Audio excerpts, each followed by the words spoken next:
My sister was a dancer. Every breath she took was a story that only she could tell through the movements she made. As she spun, arms above her head and feet pointed at the ground so gracefully, so delicately, the world held its breath and stopped spinning for just a moment to see her beauty. She danced to a silent beat, her heart thudding against her chest, and her feet tapping along in time. I fell in love with her movements. We all did. She would stay up for hours in our basement, dancing before the thin mirror in the dark and moving mountains with every drop of her foot on the tile floor. Sometimes I stood there, my pale eyes focused on the way she breathed and danced. She was a ballerina without a tutu, or the money to afford point shoes.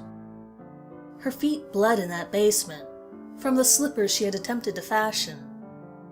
She did the measurements, spent hours working at something she ached to do, but ended up falling flat. Her tears softened the leather she had taken from a jacket her mother tossed. The blocks of wood she had attempted to carve into the suitable tip that would make it difficult, but manageable to dance, simply didn't work. But my sister danced until her feet couldn't carry her anymore. She was a dancer. To abandon her skill was to lose a part of her. Sometimes she would stop, though, to let those around her catch up with her motions. My mother would catch her in the act when she fell to her knees in pain. The yelling was a song my sister couldn't dance to. The beat made from my mother's hits was no beat she could follow. The blood from her shoes wasn't the only blood on the tile floor. I was forced to listen as my sister's body twisted into a dance of agony, a dance of abuse. Not everyone appreciated the arts, for my mother never saw the beauty in her movements. She simply saw a girl following a dream that could never benefit her in the long term. Dancing was for dreamers, and dreams weren't allowed in my household. They were irrational, but isn't that what a dream is? My sister couldn't always dance after those nights. She would lie in bed with her eyes closed and the music in her mind gone. She hid her shoes beneath her cot and refused to speak to me or my mother. Sometimes, I would sit beside her, whispering words of encouragement, saying I knew that she was a dancer, and I knew she could do whatever she wished. Sometimes she would cry. Sometimes she would do nothing at all. Time couldn't keep up with her thoughts, and I couldn't keep up with them either. Her movements grew slower over time, though. She would sometimes just sit in the basement before that mirror, flinching whenever she heard someone coming for her. Bruises curled up her back, unable to be hidden by her clothing or makeup. Sleep ringed around her eyes from the nights where she was forced to stay awake. I would always stand at the top of the stairs, sometimes drifting off. I wanted to catch a glimpse of her changing the world with just a step and a turn, but she seemed to have dropped the practice. Instead, she let my mother give her different lessons. No longer would she stay in that basement with her limbs telling stories of past worlds and people who only existed in her mind. They showed a pain that was unparalleled by the moon's own hurt at never being able to see the waves it created. She spun, but only at her mother's push on her back. She lifted her arms, but only so that her mother could hit her with a force that hit the taut skin. Her artwork was different from my sister's. My mother painted bruises across her body. Her movements were far less beautiful than my sister's.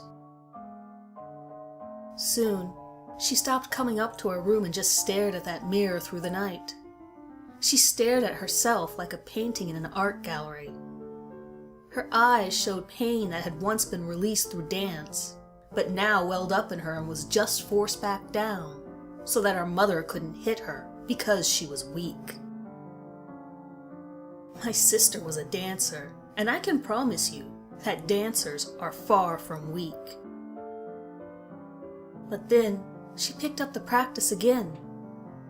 I saw her that night, a new emotion hidden deep within her brown eyes. It swirled in their golden depths, a feeling I could not touch if I wanted to. Her expression was cold, and her movements slow. She brought herself to her feet, irises never leaving that mirror. Her lips were pulled into a thin line, and she began to dance. She pulled herself upward, a tail brought to life.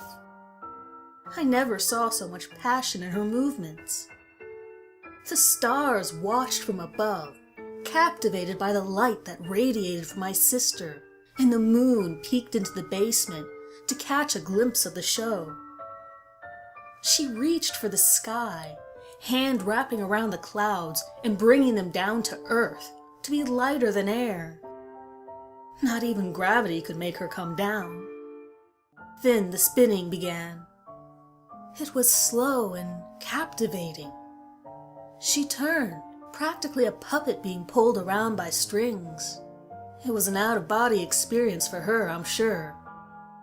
The way her eyes seemed to focus on another realm entirely, and her legs were guided by the wind's gentle touch, was more gorgeous than I can ever express. She truly was a dancer. My sister was a work of art herself.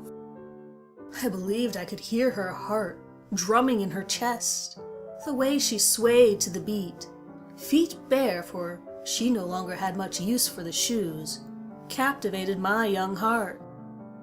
I wanted to be like her. I wanted to dance like her. But they still didn't appreciate her skill. Part of me knew they never would, for when my mother saw me below her body, staring up at the ceiling fan where she had hung herself by the strings of her ballet slippers, she just didn't let her dance. My sister's spinning was stifled, the once beautiful movements ended, and she was taken away. Even in her final moments, the tormented girl was forced to abandon her skill. My sister was a dancer. She breathed the arts until her passion strangled her.